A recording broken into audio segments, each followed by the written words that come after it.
जय हिंद। आज का एक इम्पॉर्टेंट सेशन है स्टैचूज। भारत में बहुत सारे स्टैचू बनाए गए, भारत में बहुत सारे नए पार्लियामेंट हाउस बनाया गया, रामलला का आइडल बनाया गया। इन सब को बनाने के पीछे एक कोई ना कोई आर्किटेक्ट होगा। ठीक है, एग्जाम में क्वेश्चन रहता है। लास्ट ईयर से रह रहा है, जैसे स्टैचू ऑफ वननेस किसने बनाया, भारत के पार्लियामेंट किसने डिजाइन किया, सिंगोल किसने बनाया। इस तरह के क्वेश्चन है जो आपके एग्जाम में पूछे जाने वाले हैं। और मैंने पूरा ही आपके लिए सारे जितने भी लास्ट ईयर जो स्टैचू बने थे, टेम्पल्स बने थे या न्यू पार्लियामेंट बना, वो सारा ही मैंने एक ही स्लाइड में लिख दिया है आपके लिए, ताकि इजी रहे आपको और आगे पीछे के घूमना नहीं पड़े। ठीक है, फर्स्ट क्वेश्चन देखिए। फर्स्ट क्वेश्चन से क्वेश्चन करवाऊंगी, ध्यान रखिएगा।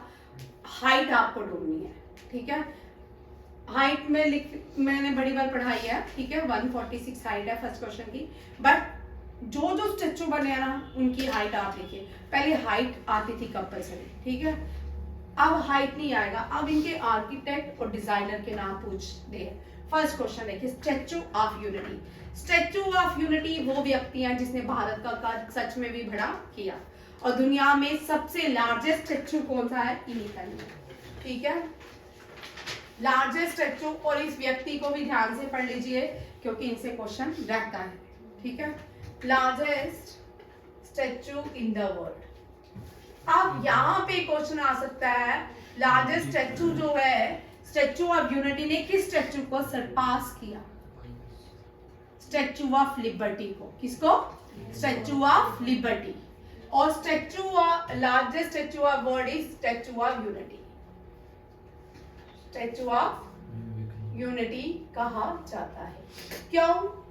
इनका जो बर्थ एनिवर्सरी है 31 अक्टूबर को हम नेशनल यूनिटी डे मनाते हैं। क्या मनाते हैं? नेशनल यूनिटी डे मनाते हैं। इन्होंने भारत की 500 से भी ज्यादा रियासत को यूनिफाइड किया था। ठीक है, इनका नाम है सरदार पटेल, सरदार वल्लभ भाई पटेल। गुजरात से आते हैं। सरदार का नाम इनको बडोली मूवमेंट से मिला। कौन सी? बडोली मूवमेंट। बडोली मूवमेंट में इन्होंने एक स्लोगन दिया, don't give tax, don't give tax. By profession lawyer थे। ठीक है, सरदार। महात्मा का टाइटल इनको सरदार ने नहीं दिया, रविंद्रनाथ टैगोर ने, महात्मा गांधी को। ठीक है, ये नहीं लिखेंगे यहाँ पे। इनके दो नाम है, निकनेम इनके, एक तो आयरन मैन ऑफ इंडिया है, आयरन मैन ऑफ इंडिया, और दूसरा इनका नाम है Bismarck of India, Bismarck of India. ठीक है, इन्होंने खेड़ा मूवमेंट, खेड़ा सत्याग्रह आंदोलन जो खेड़ा मूवमेंट हुई, और अहमदाबाद, खेड़ा और अहमदाबाद दोनों में पार्टिसिपेट किया। अहमदाबाद मूवमेंट, खेड़ा और अहमदाबाद मूवमेंट गांधी जी ने चलाई थी। गांधी जी का पहला सत्याग्रह जो मूवमेंट थी भारत में, वो कौन सी थी? वो थी चंपारण। ठीक है, इससे पहले भारत गांधी जी ने साउथ अफ्रीका में भी मूवमेंट स्टार्ट की थी, वो थी सत्याग्रह मूवमेंट। कहाँ पे? अफ्रीका में। और गांधी जी ने इंडिया में खेड़ा और सबसे पहले चंपारण इंडिगो बिहार में, दूसरी खेड़ा कहाँ पे? पीजेंट्स के लिए था, ये गुजरात में। तीसरी जो था ये जो था अहमदाबाद ट्रेडर्स के लिए था, अहमदाबाद गांधी जी ने, ये भी गुजरात में। याद रखिएगा। बट सरदार पटेल ने खेड़ा और अहमदाबाद दोनों ही बनाए। और फर्स्ट होम मिनिस्टर थे भारत के। फर्स्ट, इन्होंने इतना कुछ किया फिर भी इनको प्राइम मिनिस्टर नहीं बनाया गया। हमने अगर आज तक, don't take it otherwise, Nehru ji को देखें तो नेहरू जी ने कोई ऐसी मूवमेंट जैसे सरदार पटेल ने स्टार्ट की या उन्होंने बहुत सारे काम किए, नेहरू जी ने ऐसी कोई भी मूवमेंट नहीं स्टार्ट की थी। ठीक है, जिसमें कोई इनका इनिशिएटिव देखा जाए मेरे अकॉर्डिंग। ठीक है, बाकी अपनी अपनी पर्सनल राय रहती है। तो सरदार पटेल ने जैसे बडोली मूवमेंट, नेहरू जी ने एक काम किया था 1929 में, जब वो क्या बने थे, president of Indian national Congress के लाहौर सेशन में पूर्ण स्वराज की बात की 1930 में हम कंप्लीट इंडिपेंडेंस पा करेंगे, तभी मिशन वाज नॉट सक्सेसफुल। ठीक है, याद रखिएगा।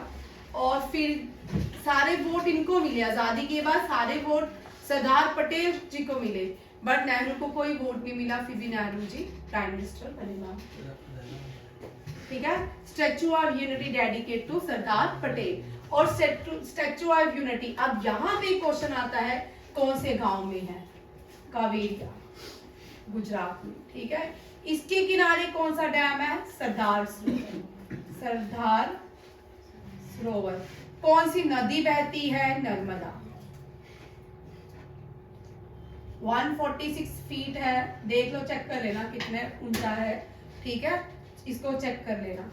और ये जो है गुजरात से थे, ये सारे क्वेश्चन इनसे रहते हैं। Second, statue of oneness.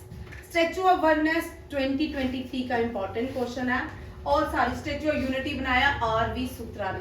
RV. सूत्रा ने एक और statue of prosperity. Statue of prosperity पे बाद में आएंगे, ये याद रखिएगा। स्टैचू ऑफ प्रॉस्पेरिटी और स्टैचू ऑफ यूनिटी दोनों ही आर.वी. सूत्रा ने बनाए हैं। स्टैचू ऑफ वननेस, वननेस पे जाने से पहले एमपी चलते हैं। ठीक है, एमपी के ये एक और याद रखिए, ये नर्मदा और सतपुरा के रेंज के बीच आता है ये स्टैचू। ठीक है, स्टैचू ऑफ यूनिटी।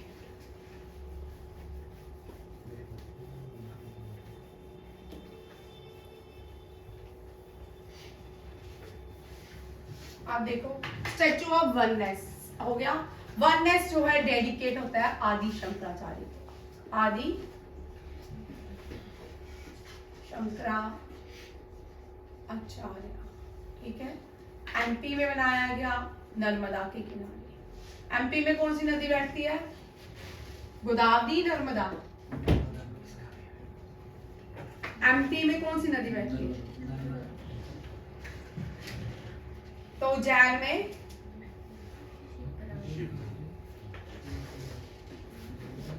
शिप्रा।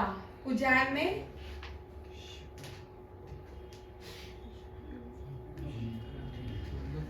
में शिप्रा, नर्मदा। और गोदावरी कहाँ बहती है? साउथ इंडिया में। गोदावरी साउथ इंडियन रिवर है, दक्षिण गंगा कहा जाता है। Second largest river in the India. India की सेकंड लार्जेस्ट रिवर है गोदावरी। दक्षिण गंगा, साउथ गंगा के नाम से जाना जाता है। ठीक है, याद रखिएगा। ये किसने बनाया है? चीफ मिनिस्टर कौन थे? शिवराज चौहान। ये आ सकता है, शिवराज चौहान। ठीक है, ये एमपी में statue of oneness dedicate to Adi Shankaracharya. Srinagar में जो टेम्पल है, श्रीनगर में शंकराचार्य, वो भी आदि शंकराचार्य ने ही बनाया है। भारत मंडपम। भारत मंडपम बहुत इंपॉर्टेंट है। भारत मंडपम से आपको करंट अफेयर का कोई ना कोई क्वेश्चन रह सकता है। ठीक है, भारत मंडपम किस लिए बनाया गया? क्या?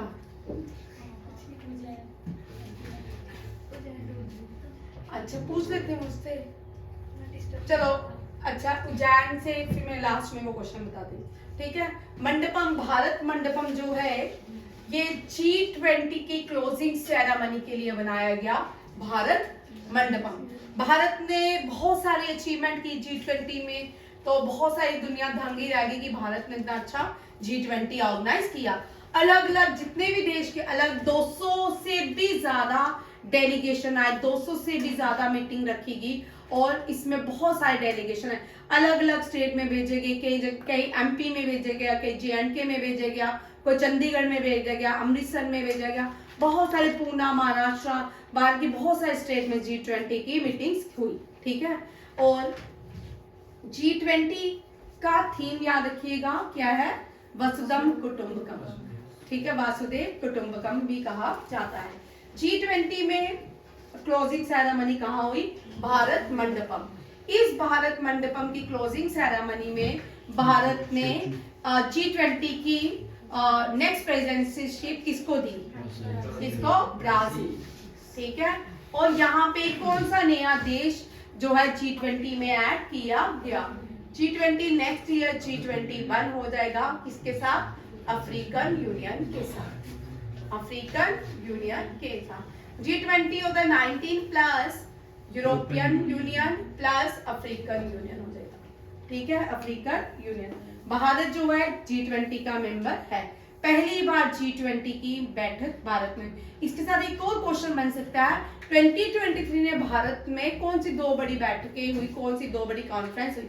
SCO भी भारत के पास, SCO की भी भारत के पास प्रेसिडेंसी शिप थी, SCO G20 के अंदर भारत ने एक कॉरिडोर बनाने की बात की। इस कॉरिडोर का नाम क्या है? क्या? और कोई भाई? कॉरिडोर कौन सा बना? जैसे वन बेल्ट वन रोड को रोकने के लिए कॉरिडोर बनाया क्या है? इजराइल के साथ मिलकर बनाया हुआ है। कल मुझे बताना, मैंने परसों भी आपको क्वेश्चन दिया था, आज भी आपने ये क्वेश्चन मुझे नहीं बताया, ठीक है?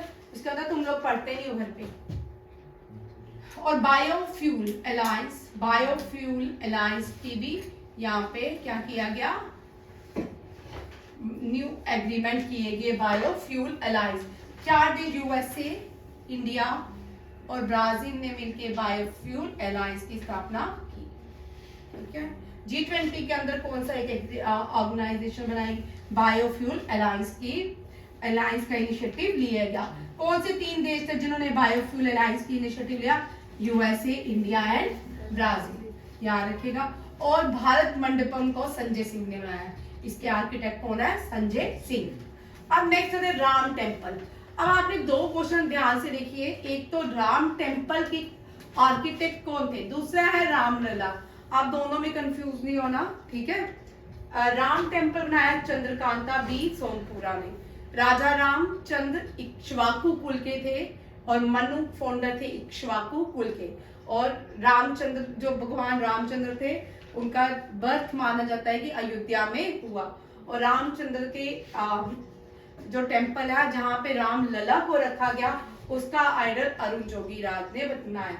और राम टेम्पल चंद्रकांत बी सोमपुरा ने बनाया, वेरी इंपॉर्टेंट। नटराज, इसी मंडपम के अंदर नटराज का फ्रंट में लार्जेस्ट नटराज आइडल है दुनिया का। कहाँ पे लगाया गया? सबसे बड़ा नटराज की मूर्ति कहाँ लगाई गई है? भारत मंडपम में। और इस नटराज की मूर्ति को किसने बनाया? श्रीखंडा सतपति ने, श्रीखंडा सतपति ने। अब है सिंगोल, ठीक है? सिंगोल एक बहुत बड़ा पुराना, भारत में बड़ी पुरानी सभ्यता है, ठीक है? सिंगोल के ऊपर याद रखिएगा नंदी बने हैं। कौन बने हैं?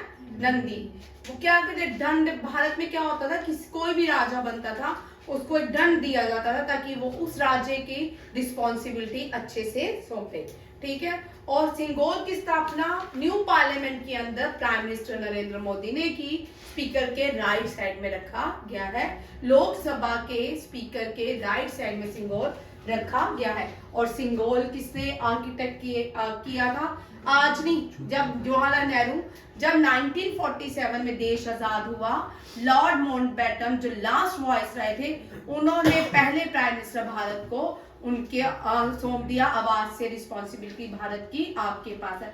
जवाहरलाल नेहरू ने ये सारी डिस्कशन किसके साथ मिलकर की थी? सी राजागोपालाचार्य के साथ। सी राजागोपालाचार्य ने कहा कि ये जो प्रथा है चोला एम्पायर से ली गई है और उसी से ही भारत में दंड में काम किया जाता था। और सिंगोल तक लॉर्ड माउंटबेटन ने जवाहरलाल नेहरू को दिया। उसके बाद इन्होंने इलाहाबाद म्यूजियम में कहीं रख दिया इस झंडे को।